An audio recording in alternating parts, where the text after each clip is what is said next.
Engkau yang tahu apa yang terbaik untuk kami. Engkau Bapa yang paling tahu apa masa depan yang sudah Engkau siapkan bagi kami.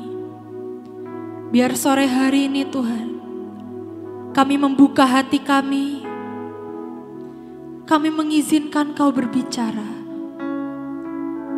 Biar tidak lagi kemanusiawian kami dan keinginan kami, tapi biar Engkau yang take over our life. Thank you Tuhan. Di dalam nama Yesus kami berdoa dan kami mengucap syukur. Amin. Jangan duduk dulu sebelumnya jangan duduk dulu. Semuanya berdiri. Boleh aku minta tolong semua pakai tasnya. Aku juga pakai tasku deh. Semua pakai tasnya. Bawa tasnya. Aku juga pakai tasku deh. Oke, semuanya pakai tasnya. Sekarang udah pakai tasnya semua. Sekarang pulang, enggak, bercanda. Sekarang cari tempat duduk di mana kanan kirinya kalian enggak kenal. Oke? Dan harus dari depan sini, harus duduk depan sini, depan situ. Tapi kanan kirinya enggak boleh orang yang kalian kenal. Yang koko-koko, cici-cici, kelas 11, 12, tolonglah berbaur sedikit dengan adik-adiknya ya. Jangan sombong. Jangan adik-adiknya mau duduk sebelahnya malah pergi. Oke? Aku taruh sini tasku. Ayo Civitki, Ci Angel, help. Berbaur sedikit ya. Berbaur sedikit. Cari orang yang kalian belum kenal. Terus duduklah sebelahnya. Ini yang belakang-belakang. Boleh yang pelayan-pelayan, usher, WL, tolong diajak adik-adiknya. Kayaknya mereka sungkan nih. Kayaknya adik-adik yang baru datang, baru ABG, baru remaja sedikit sungkan. Siungkan ya. Oke, bolehlah. Sini boleh deh, depan boleh. Ajak kenalan dulu, kanan kirinya. Ini mana? Sebelahnya mana? Kalian kan kenal. Nggak boleh. Oke, sekarang kenalan dulu, coba kenalan dulu. Lah JJ kok sebelah Esther, nggak boleh. Ayo berbaur. Ini loh adik-adik. Kamu kenal J, ini namanya siapa gitu? Bukan yang ini. Ya udah duduk sebelahnya. Ini kayaknya kenal nih sama Mutiara. Tapi sebelahnya kenal, gak boleh. Ayo yang sebelah sana udah belum? Kenalan dulu. Ini cowok-cowok yang di belakang ganteng-ganteng tapi gak bisa mendengar aturan ya, rada sulit ya. Setidaknya kalian majulah sedikit, jangan di belakang-belakang banget. Ayo Otniel. Ganteng, Brian ganteng, maju sedikit. Kita berbaur gitu loh, jangan kaku-kaku amat. Jangan sombong-sombong amat lah, oke? Sudah kenalan dengan kanan kirinya? Oke, kenalan dulu, Valen kenalan dulu. Kenalan dulu. Oke, udah ya, oke. Shalom semuanya. Belum kedengeran suaranya. Shalom. Ini anak muda apa doa semalam suntuk ya? Shalom. Oke. Shalom semuanya. Sebelumnya mungkin kalau ada yang belum kenal, perkenalkan nama saya Kenis. Saya tinggal di toko buku Maranatha mungkin ya yang banyak kenal. Hari ini saya mau sharing sedikit tentang apa yang Tuhan pesankan untuk kita semua anak-anak muda hari ini. Izinkan saya bersaksi, izinkan saya menyampaikan apa yang Tuhan taruh di dalam hati saya. Boleh dimunculkan PPT-nya halaman pertama. Nanti saya sambil ngomong, media bisa sambil ngikutin aja ya. Mungkin saya nggak akan ngomong next. Soalnya takut mengganggu konsentrasi. Semua bisa baca? Siapa yang bisa bahasa Inggris di sini? Chelsea lah. Siapa yang bisa bahasa Inggris? Ada yang bisa bahasa Inggris? Valen udah translate orang di Burundi gak bisa bahasa Inggris. Ini gak ada yang bisa bahasa Inggris. Angkat tangan yang bisa bahasa Inggris. Beneran gak ada yang bisa? Coba baca ya bareng-bareng di depan. 1, 2, 3. Oke, artinya bisa dong. Gak bisa banget. God's vision, my mission. Itu tema hari ini. Tapi seringkali sebagai khususnya anak muda, bukankah lebih sering kita berkata my vision, God's mission. Artinya apa? Cita-citaku, mimpiku, mauku, visiku, Tuhan harus ngikutin, Tuhan harus ngabulin, Tuhan harus jadiin nyata. Seringkali sebagai anak muda, itu yang ada di benak kita. Dunia ini masih luas, banyak yang kita belum eksplor, banyak yang kita belum tahu. Dan seringkali kita memilih pilihanku, Tuhan harus kabulkan. Bisa mungkin, aku mau terkenal Kak, aku mau viral di TikTok. Terus tiap hari berdoa, Tuhan Yesus aku mau viral di TikTok. Mungkin juga bisa mau kuliah di luar negeri. Padahal nggak ada yang bisa bahasa Inggris ya. Mau kuliah di luar negeri. Dan doa, Tuhan aku mau kuliah di luar negeri, kabulin ya. Atau bisa juga, Tuhan aku mau nikah umur 20. Ada yang di sini mau nikah muda? Otnil, wow, Otnil mau nikah muda. Ada loh, anak-anak muda aku kenal yang maunya sendiri, Tuhan aku mau menikah umur 20. Dan tahun ini saya umur 20 teman-teman. Dan begitu saya dan teman-teman saya menginjak umur 20, dia bukannya menikah malah putus sama pacarnya yang udah pacaran selama 5 tahun. Seringkali apa yang kita mau, visi kita, mimpi kita, itu berbeda bahkan berbanding terbalik dengan apa yang Tuhan siapkan dalam hidup kita. Tapi apakah kita bisa percaya dengan visinya Tuhan? Apakah kita bisa berkata God's vision, my mission? Bukan lagi my vision, God's mission. Tahu nggak teman-teman? Seringkali pilihan manusia tuh buruk banget, seburuk-buruknya gitu. Contoh, kita ambil dari cerita-cerita Alkitab. Manusia pertama di dunia namanya siapa menurut Alkitab? Adam. Punya istri namanya Hawa. Dari perempuan pertama aja seluruh dunia salah pilih. Ngambil buah yang sudah jelas-jelas Tuhan bilang jangan dimakan. Diambil, dimakan, dikasih lagi ke suaminya. Bukan cuma dimakan sendiri. Lalu ada Lot. Lot ini keponakannya Abraham. Hari itu ceritanya Lot ikut Abraham. Abraham keluar dari kotanya, keluar dari Ur Kasdim karena God's vision. Tuhan berkata kepada Abraham, Abraham, tinggalkan zona nyamanmu, tinggalkan kotamu, pergilah, berjalanlah, dan aku akan memberikan suatu tanah yang besar untuk engkau, tanah perjanjian. Dan hari itu Lot mengikuti Abraham, di mana Abraham mengikuti Tuhan.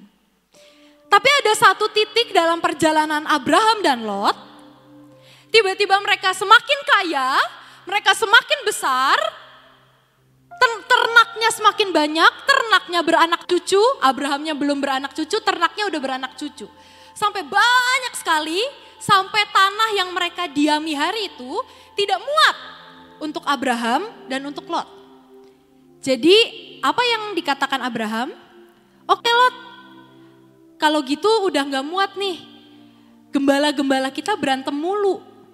Silakan, engkau pilih tanah yang kau anggap baik, aku akan terus berjalan, sampai ke tanah yang Tuhan janjikan. Harusnya hari itu Lot bisa bilang, enggak Abraham, dari awal aku mendengar visi Tuhan dalam hidupmu dan aku akan ikut engkau sampai akhir. Tapi Lot begitu enggak? Lot begitu enggak? Enggak. Lot malah cari-cari, mana ya tanah yang baik, mana ya tanah yang bagus. Dan Lot menemukan satu tanah yang baik airnya, subur tanahnya. Dan Lot lebih memilih tanah yang subur dibanding visi Tuhan. Akhirnya apa? Ternyata bertahun-tahun kemudian tanah yang Lot tinggali menjadi Sodom dan Gomora. Di mana Tuhan marah sampai menurunkan api dari langit untuk membakar habis kota itu. Karena kota itu sangat menyakiti hati Tuhan. Dan akhirnya apa? Karena pilihan Lot memilih tanah yang bagus, memilih tanah yang subur. Akhirnya Lot dan keluarganya harus pergi keluar dari Sodom dan Gomora. Di tengah jalan keluar, istri Lot berbalik badan dan menjadi tiang garam. Betul-betul pilihan manusia itu buruk, ruk, teman-teman. Kalau teman-teman belum sadar, refleksikanlah dalam hidupmu. Kalau belum sadar lagi, lihatlah tokoh-tokoh ini di Alkitab. Bahkan bahkan Yunus. Yunus ini nabi loh teman-teman. Nabi bisa dengar suara Tuhan, disuruh pergi nginjil ke Niniwe, dengar. Tapi pilihannya apa? Kabur. Dan saat Yunus kabur, dilemparlah dia, ditelan sama ikan besar. Dan kalau menurut ilmuwan, di dalam perut ikan besar itu kayak di perut kita teman-teman. Ada asamnya yang menguraikan makanan, yang menguraikan ikan-ikan yang ikan besar ini telan. Dan saat Yunus ada di dalam perut ikan besar ini, kulitnya tuh panas dan melepuh dan mengelupas. Dan waktu Yunus dimuntahkan, makanya gak ada yang mau nolong Yunus. Karena bentuknya kayak monster. Cuman karena satu pilihan. Betul-betul pilihan manusia. Itu membawa manusia kepada kehancuran. Yang terakhir ada Yonatan. Yonatan adalah anak raja Saul. Dan Yonatan ini memiliki persahabatan khusus dengan Daud. Hari itu sampai hari ini kita semua tahu Daud adalah orang yang sangat dikenan Tuhan. Daud adalah tokoh yang sangat luar biasa. Tapi hari itu Yonatan hanya sekedar berteman dengan Daud. Saat Daud harus pergi dari Saul, saat Saul marah dengan Daud, Yonatan tidak ikut dengan Daud. Yang jelas-jelas Yonatan tahu itu orang pilihan Tuhan. Ayahnya sudah ditinggal Tuhan. Tapi Yonatan tetap memilih mengikuti Saul. Dan apa akhir hidup Yonatan? Ikut perang sama Saul, maju ke medan peperangan. Di medan peperangan itu, Yonatan mati terbunuh dan Saul mati bunuh diri karena kalah. Bukankah pilihan manusia itu membawa kepada kehancuran, kematian? Buruk sekali pilihan manusia.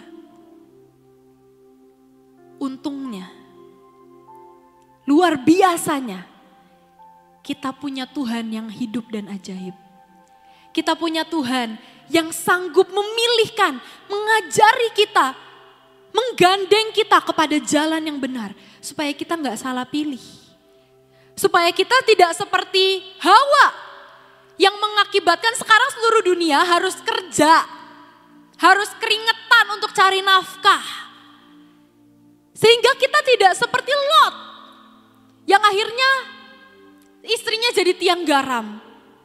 Maaf kata harus punya anak sama anaknya sendiri. Karena dikira di dunia udah tidak ada orang lagi. Supaya kita tidak jadi seperti Yunus yang akhirnya marah dan berkata, Tuhan, aku layak marah sampai aku mati. Supaya kita tidak seperti Yonatan yang mati di tengah medan peperangan. tidak menggenapkan destininya, tidak menggenapkan panggilannya. Padahal harusnya Yonatan jadi orang keduanya Daud. Dan hari ini harusnya bisa diceritakan ceritanya di semua gereja, di setiap khotbah. Tapi Yonatan salah pilih. Yesaya 55 ayat 8 sampai 9. Kita baca sama-sama. 3, 2, 1. Sebab rancanganku bukanlah rancanganmu dan jalanmu bukanlah jalanku. Demikianlah firman Tuhan. Saya belum dengar suaranya.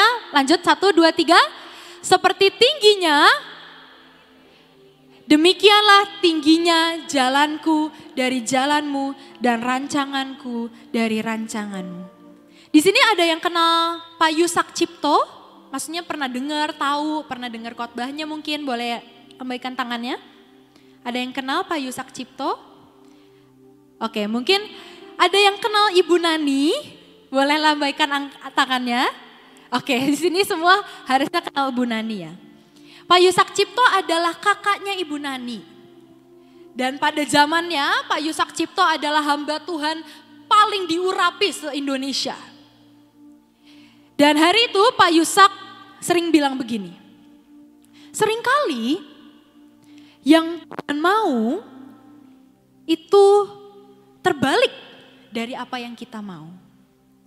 Seringkali kehendak Tuhan itu terbalik dari kehendak kita. Kenapa? Karena seringkali keinginan kita, kehendak kita itu dipenuhi dengan banyak faktor. Dipenuhi dengan kedagingan, dipenuhi dengan kemanusiawian. Sehingga pilihan kita tidak bisa pure seperti yang Tuhan mau. Jadi cara paling gampang, kata Pak Yusak.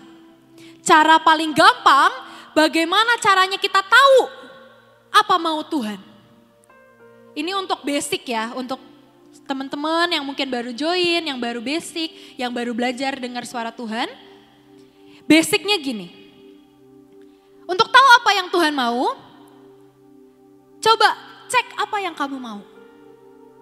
Terus balikin itu 180 derajat. Itu yang Tuhan mau. Memang mendengar suara Tuhan ada level-levelnya, tidak hanya berhenti sampai aku mau apa ya terus dibalik. Tapi itu basic. Dan dari situ kita bisa belajar, oh ternyata yang Tuhan mau tuh ini. Oh ternyata aku kurang tepat sedikit. Tapi itu basicnya yang diajarkan Pak Yusak. Dan Pak Yusak cerita berkali-kali. Siapa sangka ternyata mengikuti Tuhan, walau jalannya seringkali sangat tidak wow, sangat tidak mewah, sangat tidak seru. Kalau dilihat dari kacamata dunia. Tapi justru membawa kepada keselamatan. Justru menyelamatkan manusia dari kehancuran yang harusnya ia alami karena pilihannya. Kalau tidak pernah mengalami, kalau teman-teman di sini tidak pernah merasakan, cobalah sekali-kali. Tuhan tidak pernah menuntut perfect. Buat teman-teman di sini yang mungkin kelas 9, kelas 7 mungkin. Yang baru bertobat 3 tahun, 2 tahun, setahun, sebulan. Bahkan mungkin buat teman-teman yang udah Kristen 10 tahun. Tuhan tidak pernah menuntut result yang perfect dari setiap kalian. Dari setiap kita. Tapi apa yang Tuhan paling suka? Saat kita mengasah pendengaran kita. Yang Tuhan paling suka bukan saat kita bisa tepat pas banget dengan hati Tuhan. Ya, itu membuat Tuhan senang, betul. Tapi yang Tuhan suka adalah melihat kita berusaha untuk tepat dengan hatinya. Berusaha mendengar suara Tuhan, berusaha mencari kebenaran, berusaha mencari kehendak Tuhan. Tuhan, sekali lagi Tuhan tidak menuntut yang perfect dari setiap kita. Jangan takut salah teman-teman. Kalau Kalian coba dengar suara Tuhan, salah, gak apa-apa. Belajar. Ini perjalanan. Hidup ini adalah sebuah perjalanan, bukan tentang kemenangan. Itu yang Tuhan paling suka, sebuah perjalanan antara teman-teman semua di sini, antara engkau dengan Tuhan. Kita lanjut, Yesaya 55 ayat yang ke-10. Ayat yang ke-10 sampai yang ke-12. Ini keren banget teman-teman. Izinkan saya bacakan. Sebab seperti hujan dan salju turun dari langit dan tidak kembali ke situ, tidak kembali ke langit, melainkan mengairi bumi, membuatnya subur dan menumbuhkan tumbuhan-tumbuhan, memberikan benih kepada penabur dan roti kepada orang yang mau makan. Jadi perumpamaannya gini, oke? Mungkin ada teman-teman yang kurang bisa fokus kalau dibacain. Izinkan saya ceritakan aja. Perumpamaannya gini. Seperti saat air hujan turun dari langit. Habis hujan, sedetik kemudian langsung evaporate gitu, langsung kembali jadi awan gitu enggak? Enggak kan? Kalau hujan, dia membasahi tanah, membasahi ladang. Makanya banyak petani-petani suka doa minta hujan, supaya ladangnya subur. Lalu dibilang begini, membuatnya subur dan menumbuhkan tumbuhan-tumbuhan. Kalau tanahnya subur, pohonnya tumbuhnya bagus enggak? Bagus. Dan saat pohon itu tumbuh, pohon itu berbuah, pohon itu bisa memberikan kayu buat pengerja-pengerja kayu, seperti tempat saya kerja, pabrik kayu. Pohon itu bisa ngasilin buah. Buahnya bisa dimakan sama kita semua manusia-manusia. Enggak cuma itu. Pohon itu bisa menghasilkan biji dari buahnya. Sehingga banyak pohon-pohon lain bisa ditanam. Itu perumpamaannya. Ayat 11.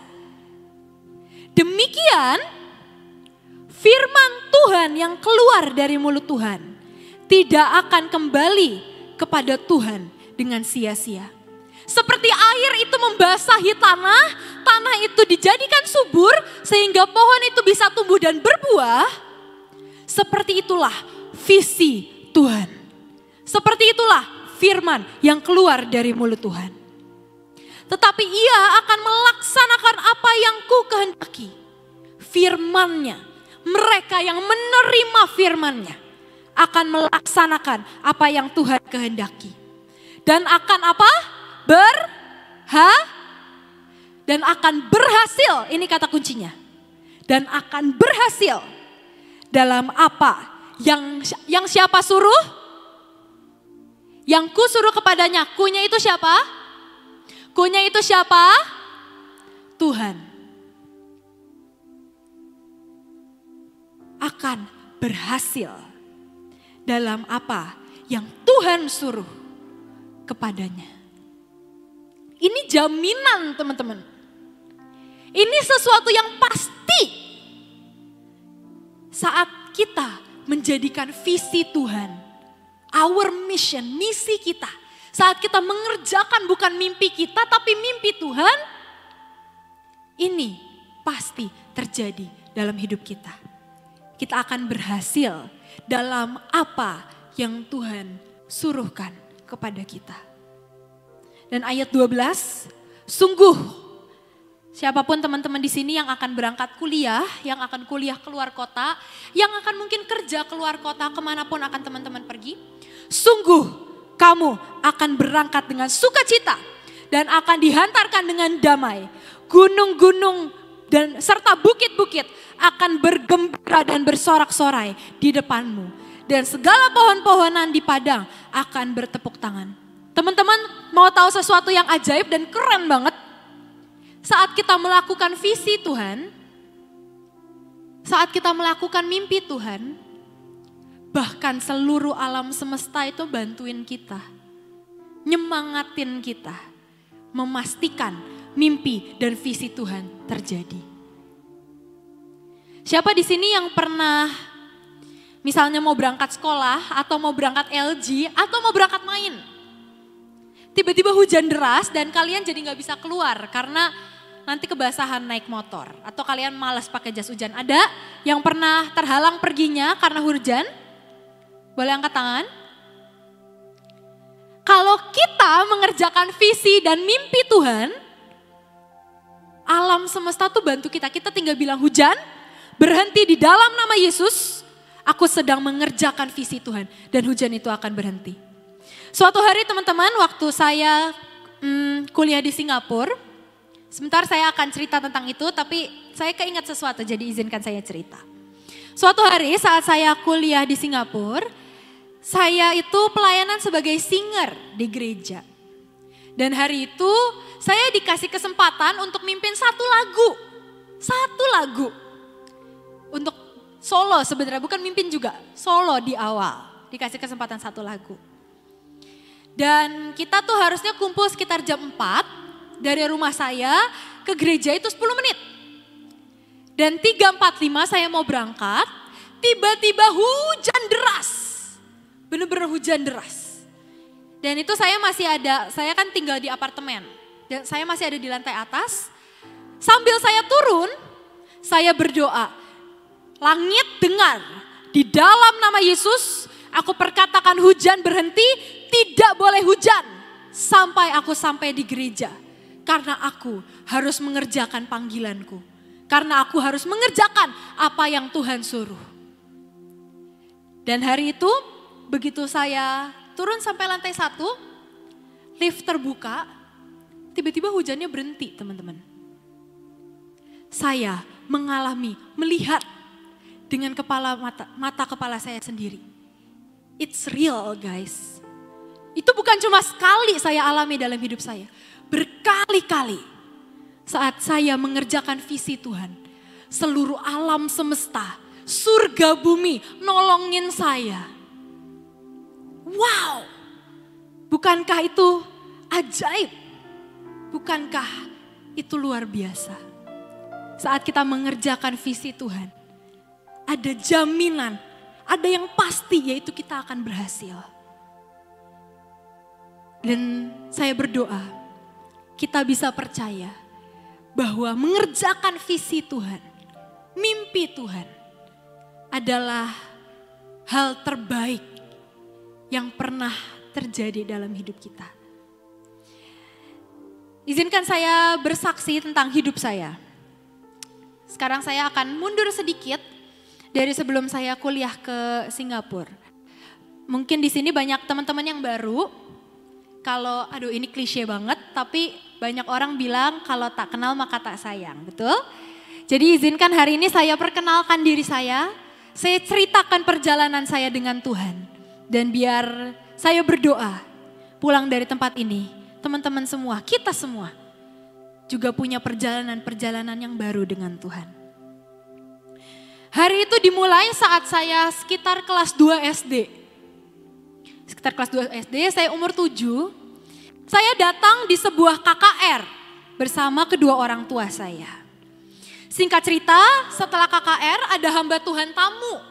Dan hamba Tuhan tamu ini memperbolehkan siapapun jemaat, siapapun yang hadir, yang ingin didoakan boleh datang ke hamba Tuhan itu selesai ibadah. Dan hari itu saya nggak tahu apa-apa, saya masih umur 7. Kedua orang tua saya mengajak saya menemui hamba Tuhan ini untuk minta didoakan. Singkat cerita, hamba Tuhan ini menumpangkan tangan di atas kepala saya dan hamba Tuhan ini bilang, Tuhan mau bawa kamu dalam akselerasi. Akselerasi. Sekali lagi hari itu saya umur 7, saya nggak tahu apa artinya akselerasi. Tapi itu yang saya ingat. Hamba Tuhan ini bilang, Tuhan mau bawa percepatan dalam hidupmu, akselerasi dalam hidupmu, kau akan loncat, loncat, dan loncat, dan loncat dengan sangat cepat. Itu yang hamba Tuhan itu sampaikan. Pulang dari situ, beberapa bulan kemudian, tiba-tiba kepala sekolah saya mendatangi saya di kelas. Dan berkata, Kenis, dari sekolah ini ada program baru, mau ada program baru. Saya tanya, programnya apa Miss? Programnya adalah program loncat kelas. Namanya program akselerasi. Dan umur 7 tahun, hari itu saya tahu ini visi Tuhan untuk hidup saya. Program akselerasi.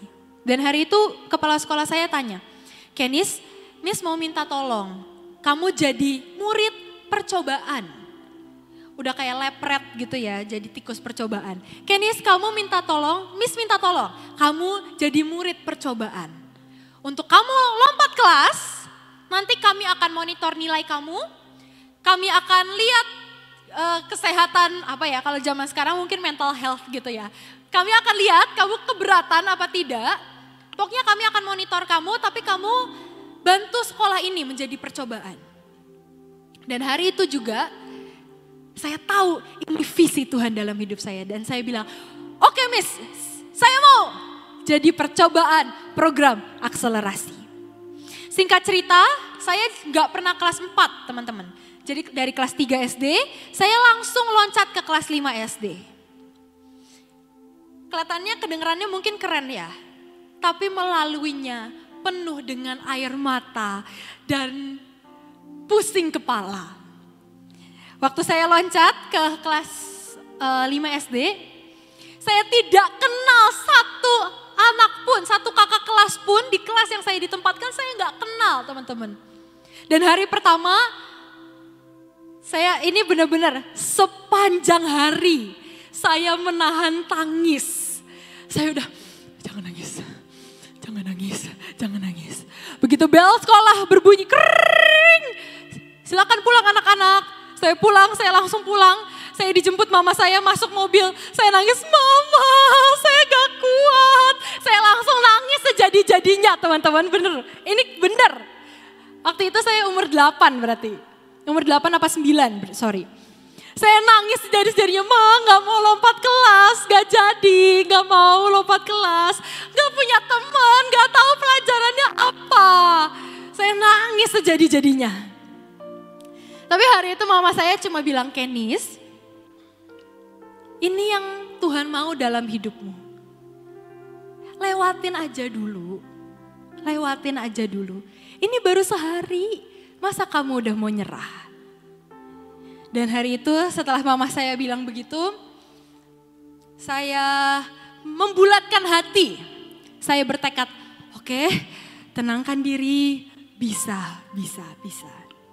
Akhirnya besoknya saya masuk sekolah lagi dan mungkin ada beberapa teman-teman saya ada beberapa anak-anak dari kelas itu yang ngeliat bahwa kemarin saya nahan nangis sepanjang hari. Jadi besoknya saya masuk kelas, mereka baik banget sama saya.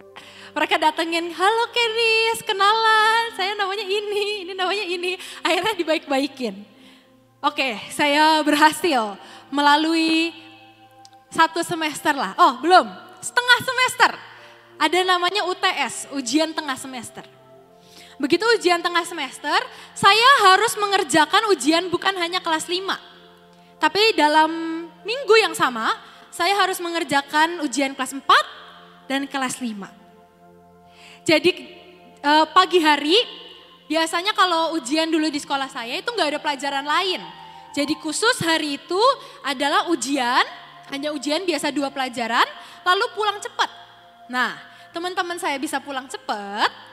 Selesai saya ujian kelas 5, saya harus datang ke kantor, ke ruang guru. Harus datang ke ruang guru. Saya akan duduk di meja salah satu guru dan saya akan dikasih kertas ujian kelas 4. Dan saya harus ngerjain ujian kelas 4. Itu program akselerasi teman-teman. Saya harus ngerjain. Dan sampailah UTS. Hari pertama UTS, kelas 5-nya saya bisa ngerjain karena saya dengerin guru kan, karena saya mengikuti kelas 5. Tapi yang kelas 4 saya hanya diberi buku, saya harus belajar sendiri. Dan sejujurnya untuk anak umur 9 tahun, belajar sendiri, saya kurang paham teman-teman. Jadi begitu kertas ujian itu, saya duduk di ruang guru, kertas ujian itu ditaruh di depan saya coba kerjain dulu lah, saya betul-betul berusaha. Saya berusaha kerjain semua yang saya bisa. Dari 40 nomor, Kira-kira yang saya ingat saya bisa, cuma 3. Dan apa yang saya lakukan, saya nangis lagi. Miss, saya gak bisa. Terus Missnya, gak apa-apa, pasti bisa. Enggak Miss, saya gak bisa. Saya nangis di ruang guru teman-teman. Dan singkat cerita, saya cuma duduk, saya renungin itu semua pertanyaan. Apa ya? Apa, itu kan saya internasional ya teman-teman. Jadi kayak, apa tulang yang ada di betis kamu? Apa ya? Tulang betis kali ya namanya ya gitu. Saya bingung banget mau jawab apa. Sampai akhirnya setelah 2 jam saya duduk, gak berhasil mengerjakan lebih dari 3 soal. Akhirnya guru saya kayaknya kasihan.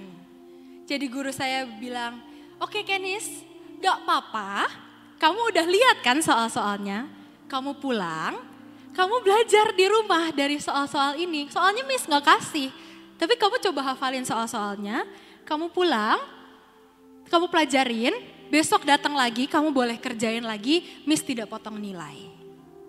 Dan singkat cerita, saya lulus kelas 5 itu, beserta kelas 4-nya saya lulus, saya naik ke kelas 6, 7, 8, 9, 10. Sampailah di kelas 10, di kelas 1 SMA. Sekali lagi ada visi baru yang lebih wow yang datang dalam hidup saya. Masih sama tentang akselerasi. Tiba-tiba kepala sekolah SMA saya datang.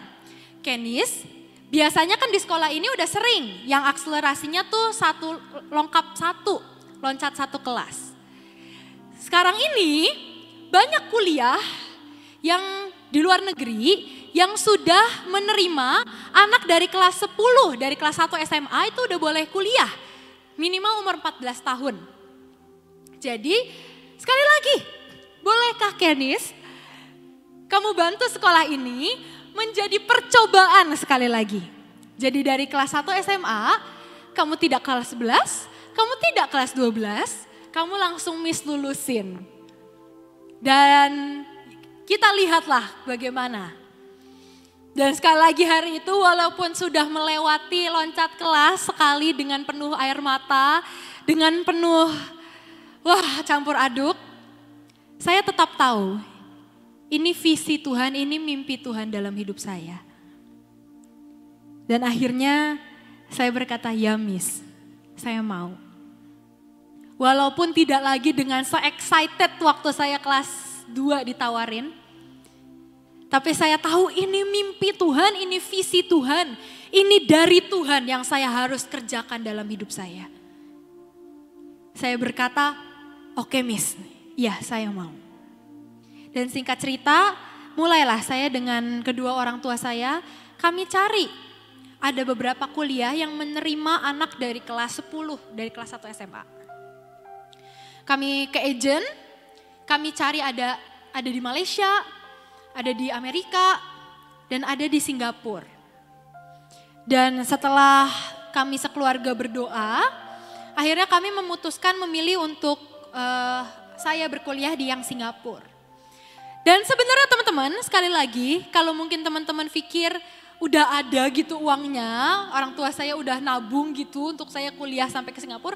Belum teman-teman, waktu kami memilih untuk saya masuk kuliah ke Singapura, uangnya tuh gak nyampe untuk meluluskan saya. Uangnya tuh bahkan gak nyampe untuk membiayai saya hidup di Singapura. Cuman ada untuk uang masuk dan semester 1.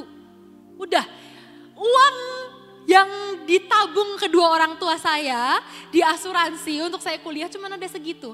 Mahal banget teman-teman, jujur. Di Singapura tuh semuanya mahal banget. Kalau mungkin di sini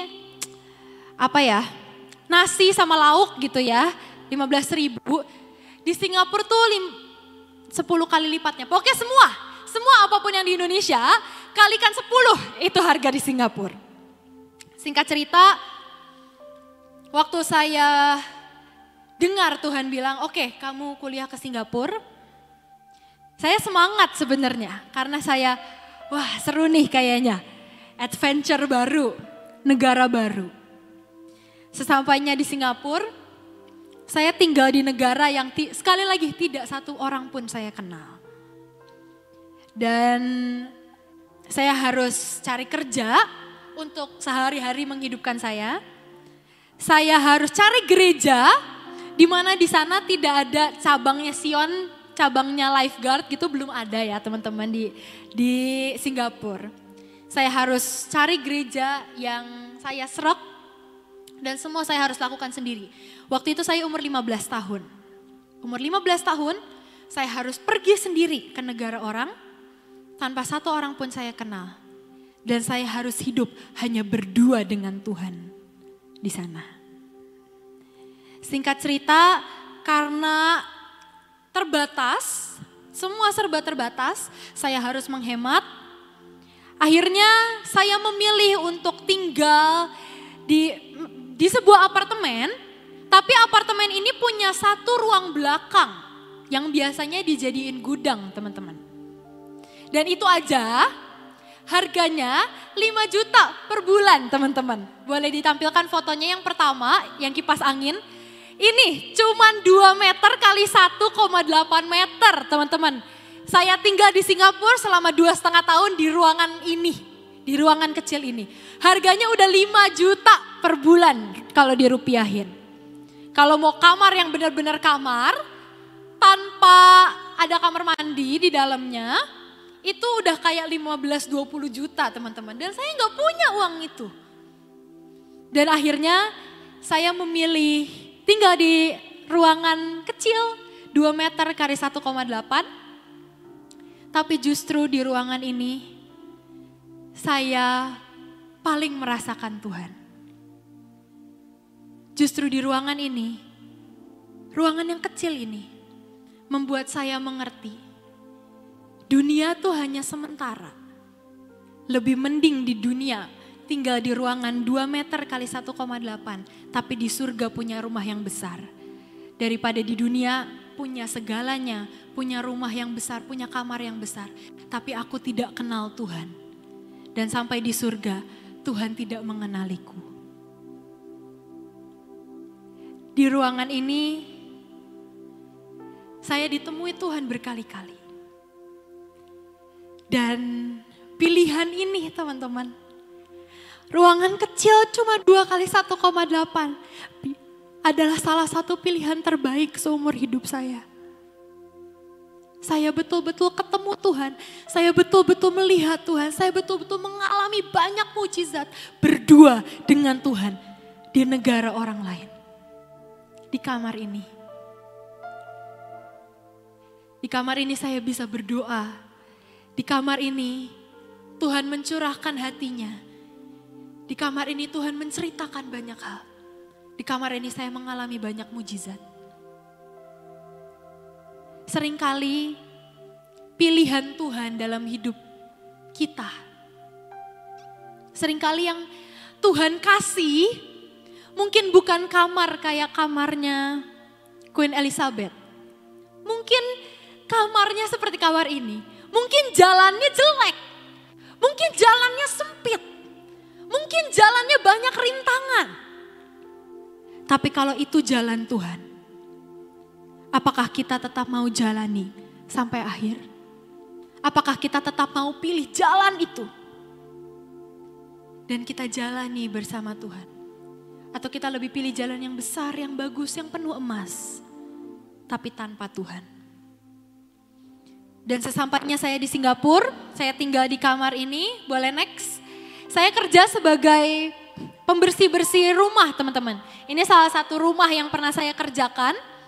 Betul-betul saya dipanggil seminggu sekali untuk ngepel, nyapu, ganti spray, nyuci spray, ngosek kamar mandi, ngelap jendela di rumah-rumah orang. Untuk apa? Ya untuk saya makan, untuk saya dapat uang.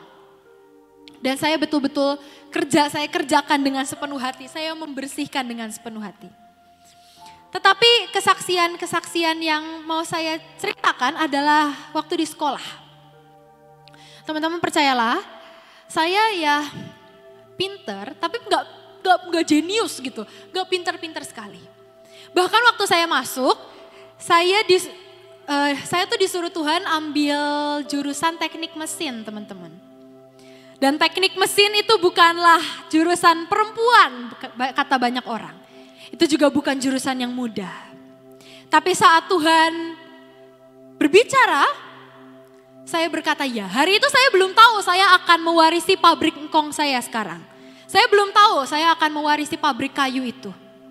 Tapi karena hari itu Tuhan suruh saya ambil teknik mesin, saya sekali lagi berkata ya. Saya berkata your vision is my mission. Nah ya, ini tempat kuliah saya teman-teman. Dan di tempat ini juga saya melihat Tuhan berkali-kali.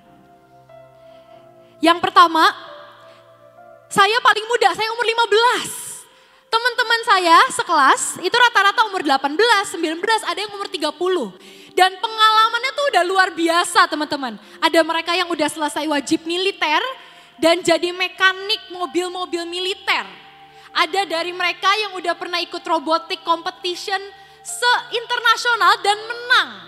Ada dari mereka yang memang baru lulus SMA tapi di SMA tuh ikut banyak perlombaan dan menang-menang terus. Jenius banget. Sedangkan saya anak umur 15 tahun terakhir belajar kelas 10. Pelajaran kelas 11, pelajaran kelas 12 tuh saya nggak dapat, saya langsung loncat. Tapi betul-betul sekali lagi, jaminan Tuhan tadi apa? Engkau akan berhasil dalam apa yang Tuhan suruh kepadamu. Bisa-bisanya teman-teman, waktu pertama kali kami disuruh kerja kelompok, saya gak punya teman, saya cewek sendiri di kelas itu.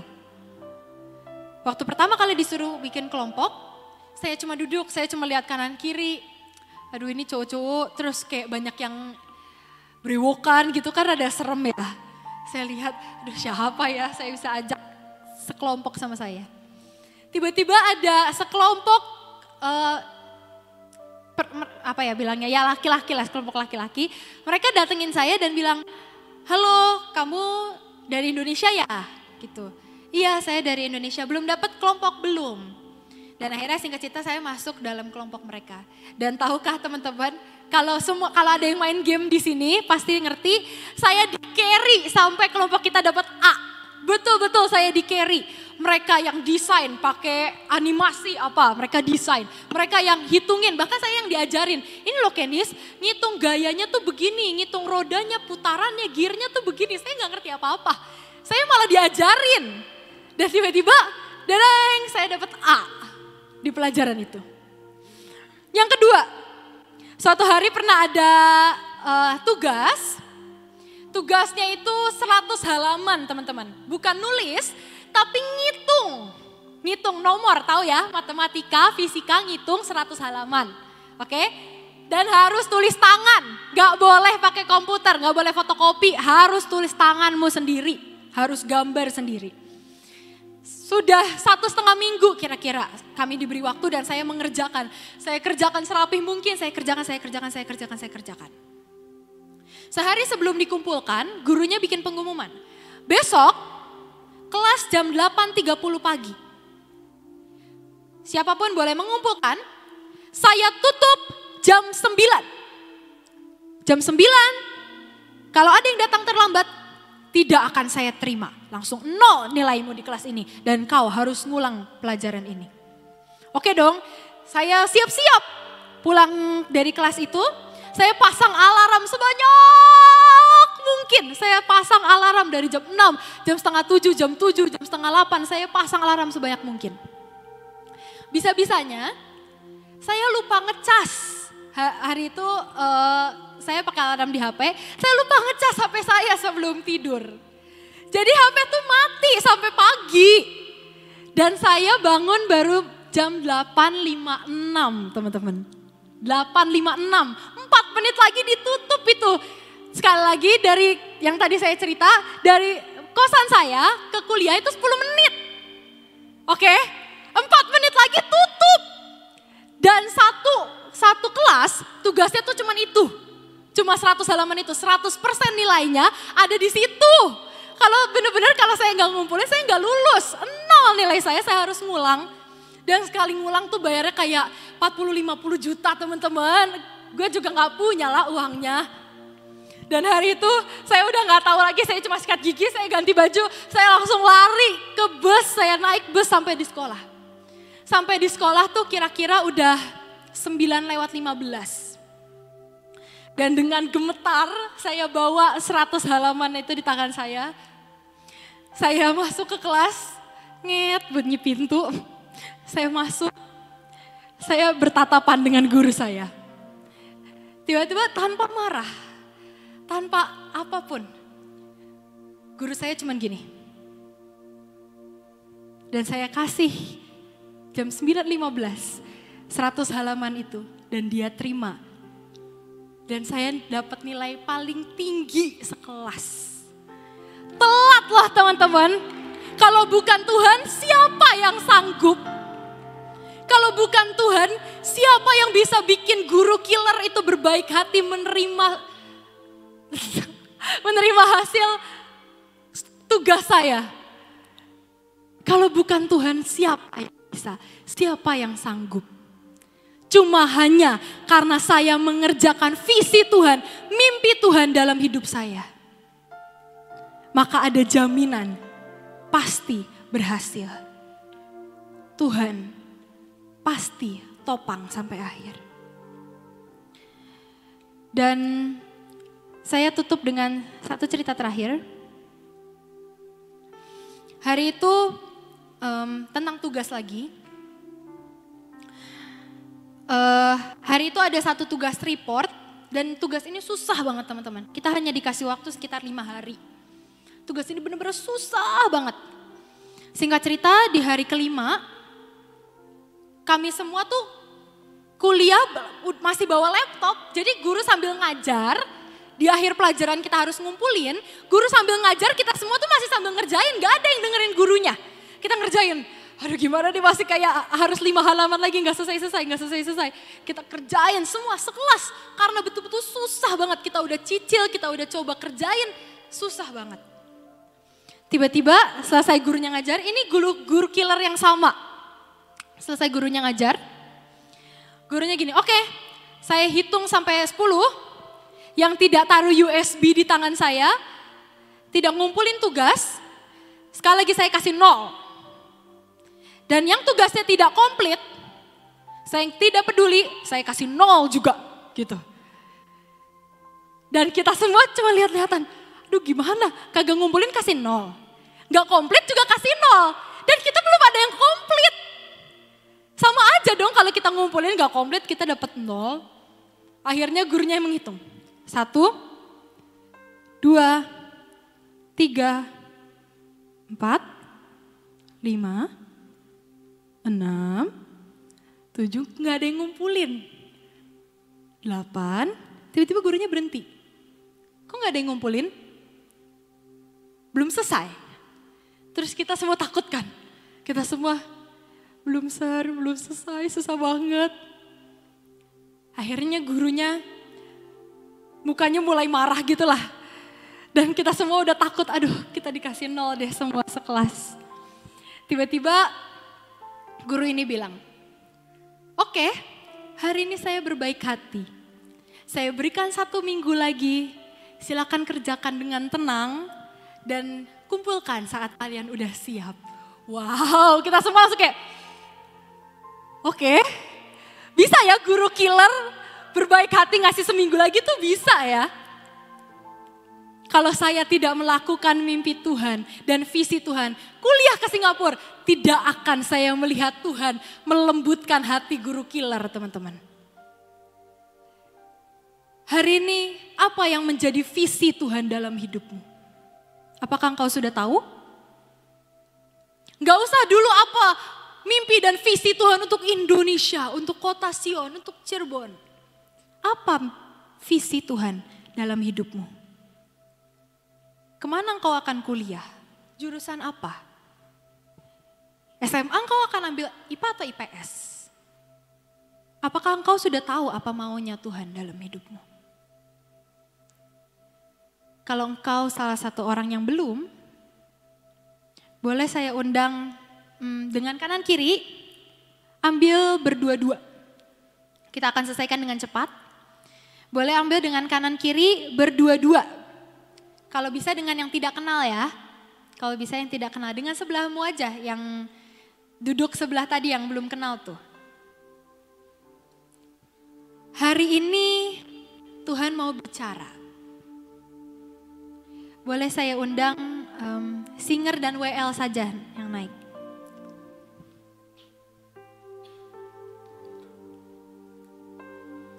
Oke, pemusik juga silakan naik, udah terlanjur jalan. Gak apa-apa, naik aja. Boleh sekali lagi berdua-dua. Sekarang rada hadap-hadapan gitu loh, supaya aku tahu kalian sudah ketemu berdua-dua. Ini yang laki-laki boleh dibantu, yang kakak-kakaknya mungkin. Yang atau gak apa-apa, kalian berdua-dua boleh. Berdua-dua lah, berdua-dua. Hari ini coba buka hatimu. Oke, kuncinya satu, buka hati. Saya nggak tahu, bahkan sejujurnya saya nggak pede teman-teman melakukan ini di tempat ini. Tapi Tuhan cuma bilang, Tuhan mau menyampaikan pesan.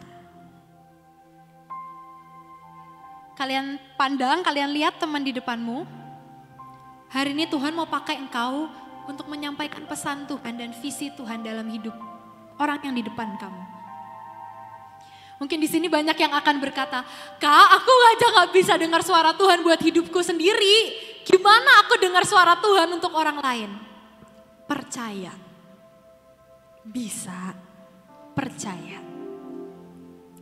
Kalau Tuhan bilang bisa, artinya bisa. Percaya. Oke? Percaya. Kenapa saya suruh kalian duduk sebelah yang gak kenal? Supaya kalian belajar menyampaikan. Kalau kenal nanti bias. Oke? Boleh saya undang, boleh hadap-hadapan, boleh apalah gandengan tangan, pundak atau apapun. Terserah, bebaskan. Tapi hari ini kita mau sembah Tuhan sama-sama. Sekali lagi, Tuhan mau pakai engkau untuk menyampaikan pesan Tuhan untuk orang yang ada di depanmu. Jangan takut. Jangan khawatir kalau salah atau apapun, belajar. Kita sama-sama belajar, percaya. Kalau engkau tahu engkau belum punya perjalanan pribadi dengan Tuhan, engkau tahu engkau belum tahu apa visimu, apa visi Tuhan dalam hidupmu, Boleh hari ini saya undang, kau tutup matamu. Kau tutup matamu. Kita mau sembah Tuhan dulu malam hari ini sama-sama. Tuhan, ini kami Tuhan, lifeguard anak-anakmu. Kalau hari ini Kau mau pakai kami untuk menyampaikan pesan-Mu, kami percaya Tuhan.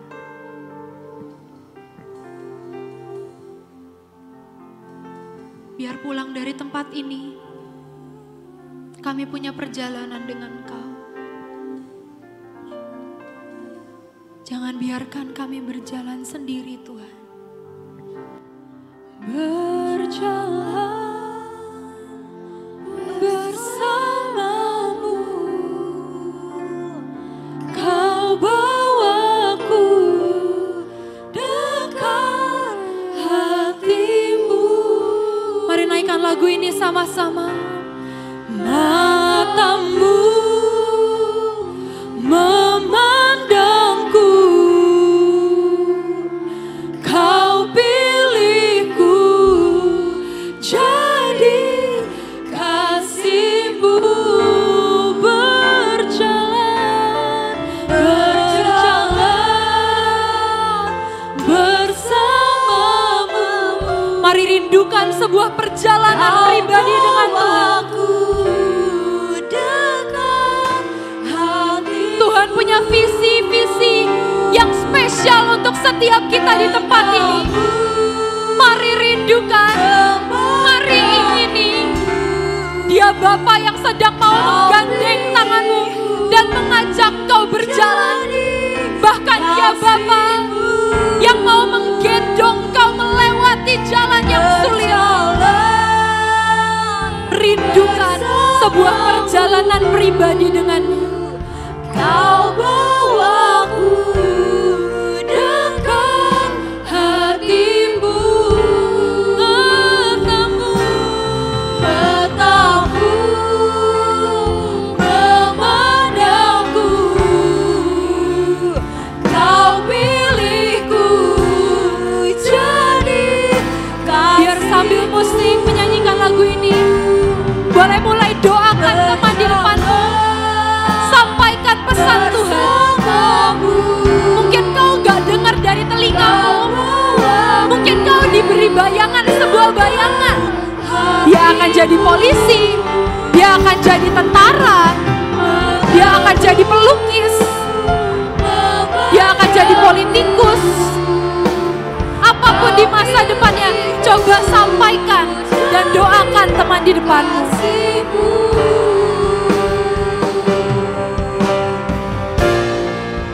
Mahkotaiku dengan cinta, dekap erat selamanya. Terjagalah jiwaku, haus menantimu. Sekali lagi katakan, mahkotai kami dengan cinta-Mu Tuhan. Mahkotai kami.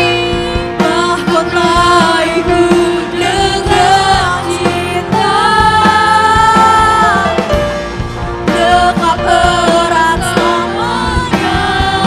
Mulai sampaikan pesan Tuhan, mulai sampaikan pesan Tuhan. Terjagalah jiwaku, haus menantimu. Tuhan, hari ini kami berkata, kami mau punya perjalanan pribadi dengan Engkau. Mari gandeng tangan setiap kami. Bagi yang sudah didoakan, mari angkat kedua tanganmu. Seperti seorang anak yang minta digendong bapaknya. Mari saya undang kita bangkit berdiri bagi yang sudah. Dan angkat kedua tanganmu.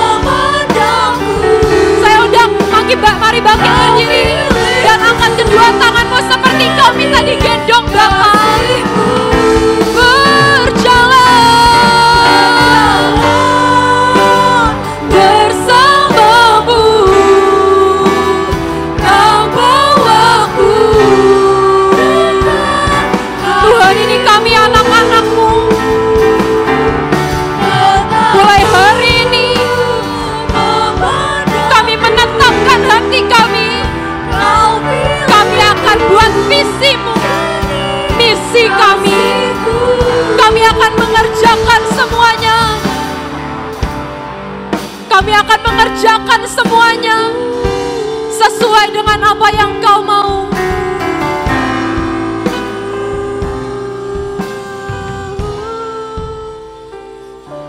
Boleh sekali lagi dengan keyboard saja. Bersamamu.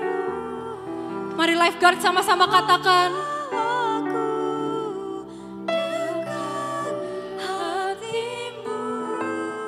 Matamu Tuhan, tak henti-hentinya memandangi kami. Terima kasih Bapa. Kau pilihku jadi kasih-Mu, haus menantimu. Bapa, terima kasih untuk visi-Mu yang Kau sampaikan malam hari ini. Mungkin it's not to our liking. Mungkin itu tidak seperti yang kami mau. Mungkin visi-Mu jauh dari apa yang kami suka.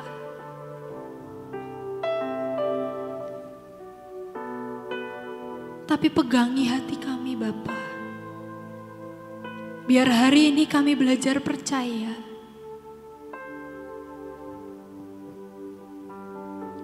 bahwa visi-Mu, jalan-Mu adalah jalan terbaik. Ajari kami Tuhan, untuk pulang dari tempat ini, kami menangkap visi-Mu dan menjadikan itu misi kami untuk mengerjakannya bersama Engkau.